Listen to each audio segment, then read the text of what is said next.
Welcome to Neeraj math. साथियों, अभी सक्षमता परीक्षा 2024 के वैसे शिक्षक जिन्होंने सक्षमता प्रथम चरण में एग्जाम दिया था, लगभग 1,87,600 समथिंग शिक्षकों ने उत्तीर्णता हासिल की थी।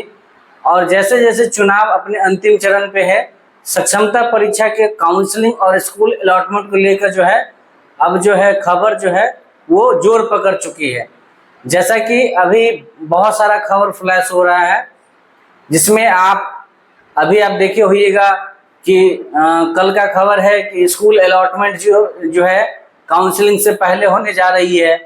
तो मतलब अभी पिछले 1-2 दिनों में सक्षमता परीक्षा को लेके हमें लगता है कि हर रोज कम से कम 50 वीडियो बनता है, और वो न्यूज का जो सोर्स होता है वो क्या सोर्स होता है उसका कोई मतलब नहीं होता है, मतलब कोई भी ऑथेंटिक सोर्स नहीं होता है।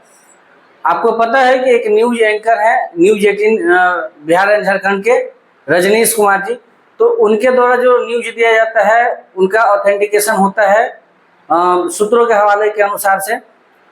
तो अभी मैं आपको दिखाऊंगा, जैसे 3-4 न्यूज अभी फ्लैश हो रहा है, ठीक है। तो उस न्यूज के पीछे का रीजन क्या है, जैसा कि देखिए एक न्यूज मैं आपको इधर लगा दूंगा, इसका स्क्रीनशॉट।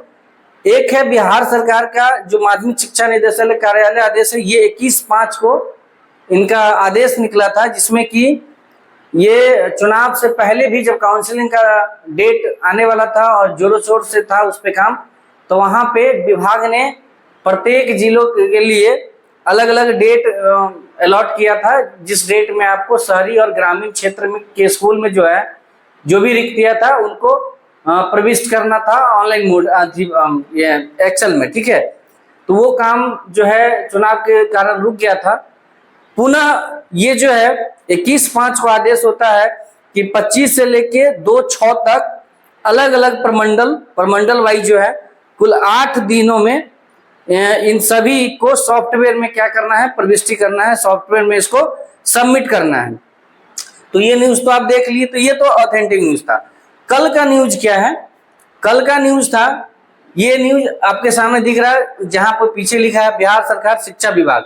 इसमें क्या बात कही गई है, कुछ बातें इसमें तो ऐसी भी हैं जो हमारे और आपके समझ से भी ऊपर है।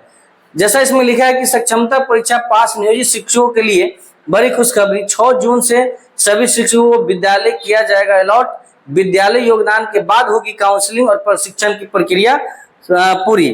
तो इसमें यह बताया गया है कि 6 जून को जो काउंसलिंग होने वाला था चुनाव बाद, तो काउंसलिंग अब ज्वाइनिंग के बाद होगी। पहले उनका स्कूल अलॉटमेंट कर दिया जाएगा, उसके बाद उनका काउंसलिंग होगा। और उसमें जो ये बोला गया है, इसका जो एक और चीज है, देखिए स्कूल अलॉटमेंट का जो प्रोसेस है, स्कूल अलॉटमेंट का जो आधार होगा वो वरीयता के आधार पर इसमें बताया गया है। इसमें ये पढ़िएगा, देखिएगा यहाँ लिखा है कि काउंसलिंग की प्रक्रिया पूरी करने के बाद 15 दिवसीय आवश्यक प्रशिक्षण के लिए भी दूसरे जिलों में शिक्षकों को ट्रेनिंग दिया जाएगा, ट्रेनिंग सेंटर में।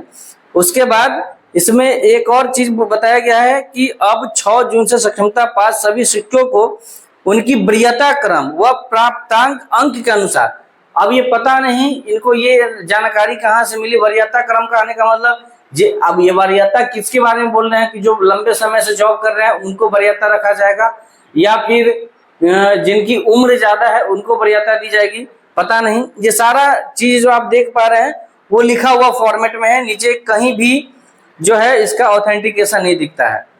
तो इसमें भी वीडियो बन गया यूट्यूब पे कि भैया आप काउंसलिंग से पहले स्कूल अलॉटमेंट होगा। आप सोचिए काउंसलिंग किस लिए, आप खुद एक शिक्षक हैं, जिम्मेदार नागरिक हैं, तो आप खुद बताइएगा कि काउंसलिंग कराने का मकसद क्या होता है। काउंसलिंग में क्या किया जाता है जनरली, आपके काउंसलिंग एक प्रकार का वेरिफिकेशन ही होता है, जिसमें आपके सारे डॉक्यूमेंटेशन का जांच होता है। तो अगर काउंसलिंग बाद में कराया जाए, पहले स्कूल अलॉटमेंट कर दिया जाए, तो वैसे शिक्षक जो फर्जी होंगे वो स्कूल ज्वाइन करने के बाद फिर से काउंसलिंग करवाने जाएंगे। तो ये कुछ उल्टा पुल्टा दिख रहा है। सपोज करिए, मान लीजिए कि स्कूल अलॉटमेंट हो भी गया, काउंसलिंग बाद में भी किया, तो उसमें विभाग को प्रॉब्लम होगा कि सभी शिक्षक अपने अपने स्कूल में चले जाएंगे। इसमें तो ये भी कहा गया है कि स्कूल अलॉटमेंट के बाद 15 दिन की ट्रेनिंग दी जाएगी दूसरे जिला में ट्रेनिंग कॉलेज में, उसके बाद आपको जो है काउंसलिंग कराई जाएगी। तो आप समझते हैं सरकार 15 दिन आपको ट्रेनिंग पे खर्चा भी करेगी, स्कूल अलॉटमेंट भी हो गया है ना। और वैसे शिक्षकों का मान लीजिए कि किसी कारणवश कोई कागज जो है खो गया, कोई डॉक्यूमेंट जो है उसका गुम हो गया, तो फिर वैसे शिक्षकों उनको क्या करना पड़ेगा, उनको हटाना पड़ जाएगा। तो ये सारी परेशानियां आ सकती है पहले स्कूल अलॉटमेंट का। स्कूल अलॉटमेंट हो भी जाता है तो काउंसलिंग का जो है ये प्रोसेस जो है रहने वाला है, ठीक है।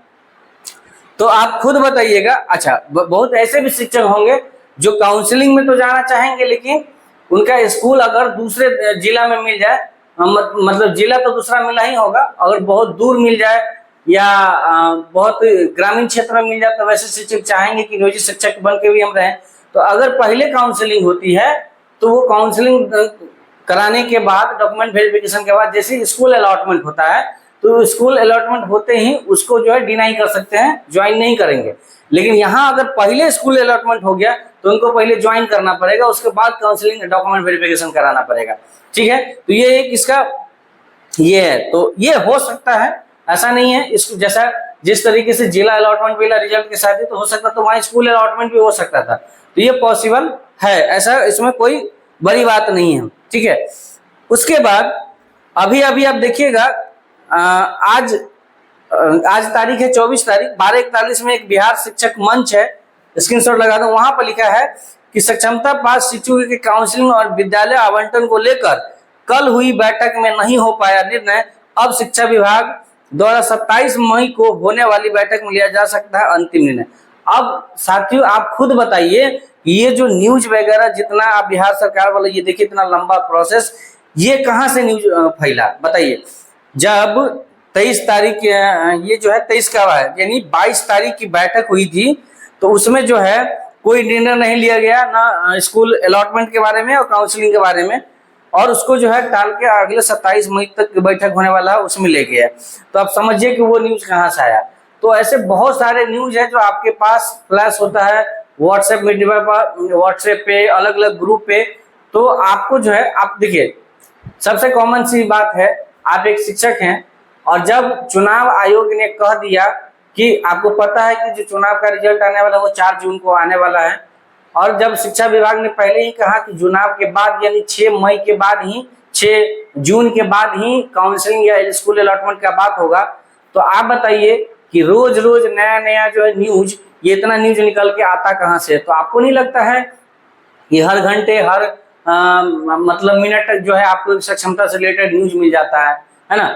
मैंने इस वीडियो पे अंतिम जो सक्षमता से रिलेटेड न्यूज था वो 9 दिन पहले डाला था, वो भी आपको सैलरी के रिलेटेड होगा, क्योंकि बहुत सारे जो शिक्षक बंधु हैं वो कमेंट करके पूछते हैं कि हमारा इतना इतना बेसिक है, इतना क्या पेमेंट बनने वाला, तो इसके रिगार्डिंग। लेकिन सक्षमता के बारे में हमने उसके बाद कोई भी न्यूज नहीं बनाया, क्योंकि अपना भी दायित्व बनता है। आपको पता भी है कि स्कूल अभी कितना जो है हेक्टिक हो गया स्कूल शेड्यूल। 6 बजे से लेके आपको 1:30 बजे तक आना है, घर आते आते 2:30 बज जाता है, करीब कड़कती धूप में लोगों के पास एनर्जी लेवल नहीं बच पाता है, तो आपको पता है कि उसमें टाइम नहीं मिल पाता है। तो ऐसे ही मतलब कुछ भी फिजूल पे आपको वीडियो बना के व्यूज के लिए जो है कुछ भी डाल दिया जाए, तो जब तक ऑथेंटिक जानकारी नहीं होती है, चाहे वो एनालिसिस के माध्यम से हो या चाहे जो भी न्यूज चैनल जो ऑथेंटिक जानकारी देते हैं, जैसे न्यूज 18 रजनी जी के माध्यम से, या भी और भी कुछ कुछ जैसे कि वेबसाइट से अगर कुछ जानकारी मिल गया, तो जब तक वो ऑथेंटिक नहीं है तब तक हम आपको न्यूज नहीं देते हैं। तो ये होगी बैठक। इसके बाद एक और आपको हम स्क्रीनशॉट दिखाते हैं। आज दिन में ये मैसेज आया है कि सक्षम, ये व्हाट्सएप ग्रुप पे आया है, सक्षमता परीक्षा 1 की काउंसलिंग अब 8 जून के बाद जिला मुख्यालयों में ही होगी। अब देखिए ये एक नया न्यूज आ गया कि अब जो पटना में काउंसलिंग होने वाला था वो पटना में न होके जिला में होने वाला है। सभी डीओ को तैयारी के लिए निर्देश दे दिए गए हैं। काउंसलिंग और गहन वेरिफिकेशन के बाद जुलाई में पोस्टिंग होगी। सक्षमता 1 की काउंसलिंग और सक्षमता 2 की परीक्षा की घोषणा इस माह के अंत तक होगी। अब देखिए अब यहाँ कहा जा रहा है कि सक्षमता 1 की जो है काउंसलिंग का भी डेट और सक्षमता 2 की जो परीक्षा डेट है उस माह के अंत तक होगी। अब किस किस न्यूज को आप जो है सही मानिएगा, किस किस न्यूज पर आप चलिएगा। तो ऐसे ऐसे जो व्हाट्सएप ग्रुप वगैरह है या जो भी कुछ टाइप करके लिख के भेजा जाता है, उस पर आप विश्वास नहीं करें, आप ऑथेंटिक जानकारी पढ़े। अगर आपको पता है कि जब भी कोई चीज जानकारी दी जाएगी तो समय से पहले दीजिए। जैसे काउंसलिंग आज है तो आज से जरूर है कि 5-7 दिन पहले जो है एक चिट्ठी जारी होगी कि इतना इतना डेट से काउंसलिंग है, और वो चिट्ठी जो है आपको हर जिला में मिल जाता है, हर शिक्षक ग्रुप में मिल जाता है, जहाँ पे एक सिग्नेचर होता है ऑथोरिटी का, है ना, अधिकारी का। तो उस चीज को आप सही मानेंगे। तो 6 जून से पहले तो कुछ नहीं होने वाला है, 6 जून के बाद ही कोई रिजल्ट आने वाला है, डेट वगैरह। तो हमने कम्युनिटी पोस्ट में डाला भी था कि आप लोग बताइए काउंसलिंग होने की कब तक संभावना है। 2 डेट दिया था मैंने कि मतलब जून 1 जून से 10 जून और 10 जून से 20 जून। तो हमें जहां तक उम्मीद है कि आपको जो है जून के दूसरे सप्ताह में देखिएगा कोई ना कोई नोटिफिकेशन आएगा जिसमें काउंसलिंग और उससे और से रिलेटेड जो है कुछ जानकारियां होंगी, ठीक है। इसके बाद तो मेन मुद्दे की बात मैं इस वीडियो में इसलिए आया हूं कि अलग अलग जो ये मैसेज आ रहे हैं, अलग अलग जो न्यूज आ रही है, उससे आप लोग जब भ्रमित ना हो, अपना समय नष्ट ना करें। एक तो आपको पता ही है कि अभी शिक्षकों को 4 बजे जाके दिन के 2 बजे तक खटना पड़ता है, उसके बाद सक्षमता काउंसलिंग और इसको लेकर मेंटली टॉर्चर हर घंटे हर मिनट। तो आप इससे दूर रहिए। अगर कोई भी ऑथेंटिक जानकारी आती है तो मैं आपको इस चैनल के माध्यम से आपको जो है अपडेट कर दूंगा। इसलिए यदि आप चैनल पर नए हुए तो प्लीज चैनल को सब्सक्राइब करके रख लीजिएगा, ताकि आपके पास कोई भी जानकारी हो तो वहां तक मैं पहुंचा सकूं। या सक्षमता 2.0 की जो तैयारी करने वाले हैं, या जिसको भी गणित में कुछ सीखना है, कोई टॉपिक में अगर दिक्कत है तो वो कमेंट कर सकते हैं कि इस टॉपिक के बारे में हमें बता दीजिए। क्योंकि मैं गणित पढ़ाता हूँ, इस चैनल का मेन उद्देश्य भी था गणित पढ़ाना, और धीरे धीरे मैं गणित का वीडियो भी इसमें डालने वाला हूँ। मैंने सक्षमता पहले चरण का जो मैं खुद का एग्जाम दिया था उसमें जो भी क्वेश्चन आया था इस चैनल पर आपको मिल जाएगा, ठीक है। तो मैं बस ये अवेयरनेस करने आया हूँ कि आप जो है निश्चिंत रहें। मतलब जो विभाग के द्वारा बताया गया है कि 6 जून के बाद ही कुछ प्रोसेस होने वाला है, और आज 24 तारीख है, तो अभी भी 6 जून को आने में 10 से 12 दिन 10 दिन का समय लगभग है, 10 से 11 दिनों का। तो उसके बाद ही कुछ होने वाला, तो आप निश्चिंत रहें। मैं आपको या तो कम्युनिटी के माध्यम से या छोटा सा वीडियो बना के आपको अपडेट कर दूंगा। ये कुछ मैंने ये किया है, क्वेश्चन लिया था जो डाउट हो सकता है कि पहले काउंसलिंग या स्कूल अलॉटमेंट। देखिए होने के हुए कुछ भी हो सकता है, चाहे तो सरकार स्कूल अलॉटमेंट भी कर सकती है या फिर पहले काउंसलिंग भी करवा सकती है। काउंसलिंग करवाने से फायदा क्या होगा कि सरकार को जो है मतलब जो चुनिंदा लोग हैं जो ज्वाइन करना चाहते हैं बस वही लोग मिलेंगे। स्कूल अलॉटमेंट करने से क्या हो जाएगा कि स्कूल ये हो सकता है कि स्कूल अलॉटमेंट करे और ज्वाइनिंग से पहले काउंसलिंग कर ले। मतलब काउंसलिंग करने का क्या मतलब है कि डॉक्यूमेंट का वेरिफिकेशन कर ले। लेकिन अगर स्कूल अलॉटमेंट करने के बाद इसको ज्वाइन भी कर देता है, उसके बाद 15 दिनों का ट्रेनिंग भी दी जा सकती है, उसके बाद काउंसलिंग करें तो इसमें विभाग को परेशानी होगी। दूसरा है काउंसलिंग जिला में या पटना में। तो अभी तक तो जो न्यूज आ रहा है वो अभी तक आपको पता है कि पुराने काउंसलिंग के आधार पर पटना में ही होने वाला है। अब ये जिला का कहाँ से जानकारी मिलकर हमें नहीं पता, क्योंकि जब तक ऑथेंटिक जानकारी नहीं आती तब तक आप मान के चलिए कि आपका जो काउंसलिंग है वो पटना में होने वाला है। स्कूल अलॉटमेंट का आधार क्या होगा आपको भी पता है कि नंबर के बेसिक पे मेरिट इसका बनेगा। तो जितना ज्यादा हाई नंबर होगा उसके आधार पे आपको शहरी क्षेत्र मिलते चला जाएगा, है ना। तो ये नंबर मेन आधार है। कितनी सच्चाई है इस खबर में, तो आपको मैंने सारी सच्चाई इसमें बता ही दी कि इस खबर का कोई भी जो है आधार नहीं होता है जब तक ऑथेंटिक न्यूज चैनल से या ऑथेंटिक अथॉरिटी से नहीं जानकारी मिले, तब तक आप इस खबरों में नहीं पड़े। लेकिन हाँ ये बात सच्चाई है कि आपको जो है सरकार जो है आपको देखा गया है कि 25/5/2024 से लेके 2/6/2024 तक इसको जो है प्रविष्टि करने का सॉफ्टवेयर में जो है ना, सॉफ्टवेयर में शहरी और ग्रामीण क्षेत्र के स्कूल की रिक्तियों के बारे में अपडेट करने के लिए कहा गया। तो आप यहाँ से भी दिमाग लगा सकते हैं कि अगर 2 जून तक जो है स्कूल का जो है रिक्तियां ही डाला जाएगा तो उसके बाद ही कुछ जो है विभाग कदम लेगी। तो आई होप कि सारी जो जानकारियां हैं जिससे आप भ्रमित हो रहे हैं तो उससे भ्रमित ना हो। और कहावत सुने होगा बचपन में आपने, कविता भी ये जो है कहानी भी पढ़ी होंगी, जितनी मुँह उतनी बातें। तो सभी लोगों की बातों पर ध्यान ना दे। आप भी होशियार हैं, जानकार हैं, शिक्षक है, और शिक्षक जो है समाज का आईना होता है। तो आप खुद भी जो है टाइम टू टाइम जो वेबसाइट पर विजिट करते रहे हैं www.sakshamta.bsvsakshamta.com पे, वहाँ से जानकारी मिलती रहेंगी। अदरवाइज अगर कोई जानकारी ऑथेंटिक आती है तो मैं इस चैनल पर आपको अपडेट कर दूंगा। मैं नहीं चाहता हूँ कि बिना काम का मतलब जो है घंटे घंटे प्रत्येक दिन सक्षमता से रिलेटेड ही वीडियो बनाओ, है ना, जिसका जब तक कोई नया न्यूज नहीं आता है तो वीडियो बनाने का मतलब ही नहीं बनता, सिर्फ व्यूज के लिए। हाँ, मैंने जो जितनी भी सैलरी रिलेटेड या जिस फायदा नुकसान के बारे में जितनी भी मैंने वीडियो बनाए हैं वो आप ही लोग के सजेशन के आधार पे, आप ही लोग के कमेंट पूछने के आधार पे ही मैंने उस वीडियो को बनाया है। तो चलिए मिलते हैं नेक्स्ट वीडियो में, तब तक के लिए आप स्वस्थ रहिए, मस्त रहिए और अपने काम में पूरी तरीके से व्यस्त रहिए। थैंक यू सो मच, जय हिंद।